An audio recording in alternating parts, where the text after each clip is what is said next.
Okay, so just to get everyone, I know it's like day one of full day of camp. Can you hear me? Yes, that's a thumbs up. Okay, so to get everyone a little warmed up, we're just gonna start with a demonstration here. So I need 2 volunteers. I'm gonna actually, only 7th graders. I don't know why I'm doing this. Okay, Auntie. And here we go. What's your name again? Kitty. Kitty? Awesome. All right, come on up. Come on. Yep, on stage.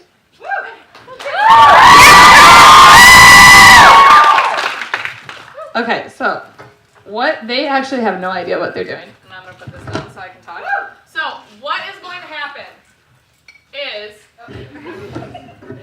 I am going to blindfold both of them. Okay? Shout out to Hannah and to Mary for letting me use their bandanas.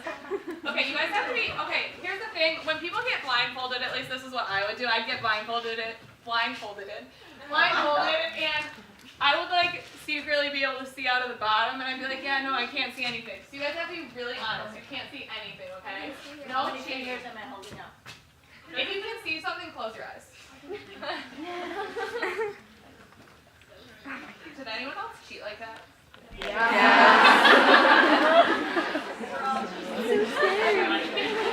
Did anyone not cheat?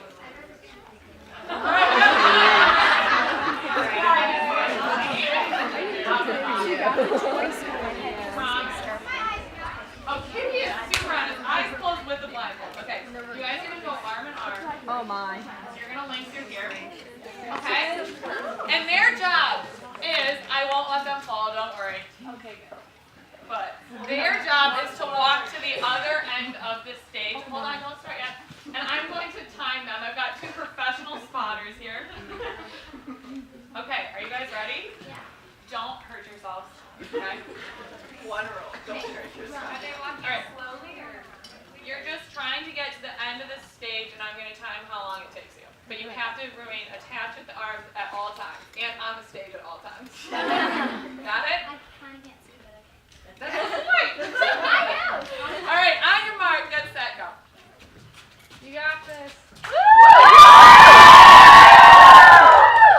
I love it. Yeah, Chris! Woo!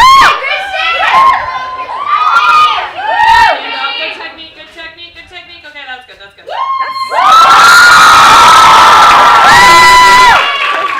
Now, we're just going to pull these up. So that was 14 seconds. All right, okay, so now back to So, 14 seconds. You guys all got that in your head? Yeah. All right, so arm in arm. Same size. You guys got to do the exact same. No variables. All right, we're going to the music stand again. Are you ready? We're going to do the same thing, but this time you can see. On your mark, get set, go. Yes, run, run, run! All right. It's pretty close to your last time, but that was 3 seconds. Okay, it's like that was close. All right, so you guys are all done. That's all I needed.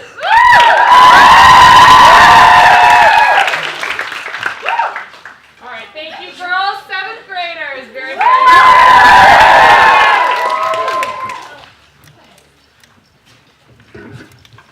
Okay.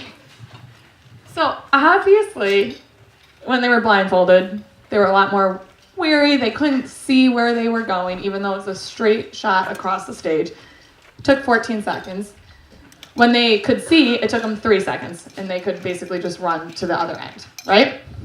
So, just a fun story to start this off.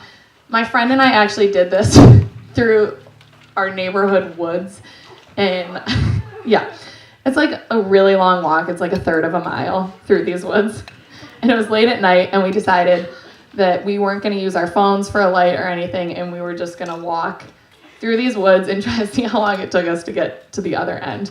It was at night, so it took us to get a third of a mile about 20 minutes to get all the way through the woods. And it was really disorienting because the only way we could see is if we looked up and whatever like the moon was illuminating up in the woods. And we'd have to like trace trees down and be like, okay, I think there's a tree right in front of us, so we should probably veer to the left and then keep walking. So it was this crazy, I don't know, it was actually really fun. I recommend maybe challenging yourself to do that one day, but also be super safe. So my point being, it's really hard to know where you're going and to get where you're going if you're doing it in the dark, right? So I'm going to read you just like the intro to the Bible. Verse 1. Genesis 1, verse 1. So like this is right where we're starting. Going all the way through. In the beginning, God created the heavens and the earth.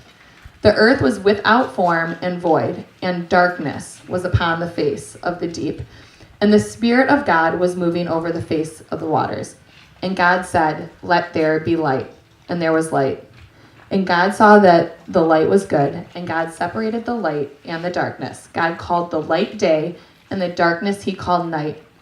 And there was evening, and there was morning. One day. So, how many days of creation are there? 7. Okay, yeah, we'll go 6. What did he create on day 1? Light. Yes. Why did he create light first? Did God need the light to see everything else he was creating? No. So why do we think in your heads, why do we think that God created light first? God created light first because the earth was empty. It was filled with darkness. So, in order to bring life onto this earth, he first needed to bring light onto this earth. And he wanted to bring light so that we could see all that he created, the goodness of what he created. So the very first thing he did was create light. So what we are going to do today in my talk is we are going to be comparing the sun, S-U-N, to the sun, S-O-N. Who do I mean by S-O-N, sun? Good, I'm glad we're all on the same page. No one said, like, their brother or something. Okay, so I'm going to walk through 5 different comparisons. So the first thing that I think of when I think of the sun is that the sun helps us to see, right? Like, just exactly what these girls were doing here. Because of the sun, they were able to see the stage and get across the stage in 3 seconds. Record time, I might add. Has anyone been to Mammoth Caves before? Okay, right? And so you've gone on a tour in Mammoth Caves, and at some point, you're so deep in these caves, and they're like, hold out your hand in front of your face. And you can hold your hand there for a minute, for an hour, for an entire day, and your eyes will never adjust, and you will never be able to see your hand because absolutely zero sunlight is able to reach inside these caves, which is a really weird thing because normally if you're in a dark room, the door is closed and eventually your eyes adjust, right? And you can kind of see outlines or shadows. But in Mammoth Caves, you can see absolutely nothing. So without the sun, we literally just can't see anything. And so the S-O-N, Jesus, Son, he also helps us to see. He helps us to see the truth. He came down here to help us see the truth about ourselves, about who God is, about the world that we live in. And he helped us to see the truth of what we are made for. So how we are unique and what we are made for, why we are living on this earth. So point 1, helping us to see. Point number 2 is that by being able to see, the sun is able to kind of guide us or assist us in guiding us. And there are other light sources that help us to guide us. Who brought a flashlight out to camp? Everyone's hands better be in the air. Great, that was on the packing list, so good job. So we have flashlights, we have the stars, like the moon was helping me guide my way through the woods that one crazy night. And so So the sun is guiding us, and it allows us to get from point A to point B safely, like these girls on the stage. So Jesus, the Son, is guiding us through our time here on earth. He is our guide, and he is helping us to get from point A to point B. But what do we think point B is? Raise your hand if you think you know what point B is. Yes? Heaven. Exactly. So he is guiding us here on this earth to get us to point B, which is heaven. So he's lighting our way in that. All right. Point 3. The sun is super necessary for life, right? The plants need the sun to grow. The fish in the sea eat the plants. We eat the fish, the food chain. We really need the sun to grow for life. And we need the S-O-N for life as well. He took away our sin so that we can have everlasting life in point B, which is heaven. Oh my gosh, you guys are doing such a good job listening. I'm going through these points really quickly. I can slow down. I see hands writing too. Point 4 is that the sun is a source of warmth. It's a source of comfort. It provides heat for our earth. We could not exist on this earth if the sun didn't exist, because it would be way too freezing cold. There's a reason that Earth can sustain life when other planets can't. So we are able to live here in the warmth and the comfort of the sun. And Jesus also provides warmth and comfort. He gives us peace. He gives us consolation. So just like the sun, he is allowing us to live in that peace and that consolation, not in that frigid coldness or like burning up heat, being too close. And then point number 5 is that the sun, or light in general, dispels darkness and it purifies. So what I mean by that is, think about like a dark room and you close the door. Maybe you're trying to go to bed, so your bedroom door is closed, but someone left the hall light on. What happens then? The light sneaks under the crack under the door, right? Sometimes it's super distracting. So, also, if we think about it, so the light is going to get into the darkness if there's any crack. If there's any crack, the sunlight is going to come in. Or if we think about like a window, say you have a window in your house, maybe it's your chore to clean the windows and you forgot, doing all the birds a favor so they don't come crashing into the squeaky clean windows. If the light hits the window just right, can't you see all like the streaks and like the smears on the window, right? So the light is revealing to us kind of like the dirty parts. And it allows us then to go and clean those places up. Just like Jesus, he allows us to see maybe like the dirtier parts of our life, the sin in our life. But he also, just like the light can sneak under that crack, he is able to come into our cracked lives and to conquer this darkness, to conquer this sin. So, those are my 5 points. Let's just review them really quickly before we move on. So number 1, this helps us to see. Great. Number 2. Well, who can tell me number 2? Because this is like, I didn't give you like word for word what you should say. Yes. It guides us. Point number 3. It's necessary to grow. It's necessary for life. Point number 4. Yes.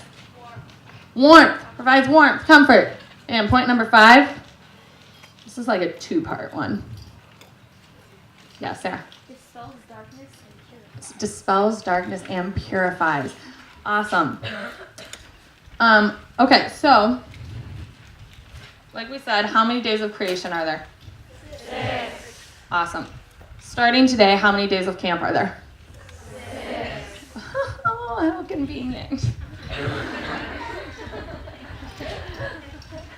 So I'm going to read you this quote, and then we're going to talk about that. So I believe this is C.S. Lewis. If it's not, let's just say it's C.S. Lewis because he has a bunch of great quotes. Probably, right? So we believe that the sun is in the sky at midday in summer, not because we can clearly see the sun, in fact we cannot, but because we can see everything else. So let me read that one more time. We believe that the sun is in the sky at midday in summer, not because we can clearly see the sun, in fact we cannot, but because we can see everything else.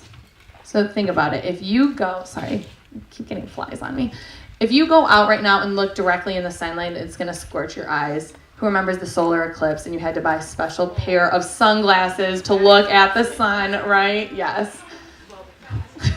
Someone made a huge profit off of those. We can't really see the sun. We can try, we can squint, but you can't, it's so bright that we can't clearly see it. But we know it's there because it's lighting everything else up. We can see the shadows from the tree. We are able to just see the tree in front of us. In the same way, we might not be able to see Jesus, but we know he is there by the work that he's doing. We can see everything else that he is doing in our lives through a conversation with a friend, through the peace that he's giving us, through our own personal prayer time. There's a lot of different ways that we can experience Jesus, just like we can, or see him working in our lives, just like we can see the sun working in our lives and experience the sun. So because there are 6 days of creation and 6 days of camp, I think that what the Lord wants to do with you this week is to make you a new creation. He wants to work with you over these next 6 days. And some parts of it might be really joyful, and they might be really fun, and some parts of it might be a little more gritty and not so fun and maybe uncomfortable and hard. But he wants to work with you, and he wants to let his sun, S-O-N, shine through you. So my challenge to you is to be open to allowing God to work and to make you a new creation.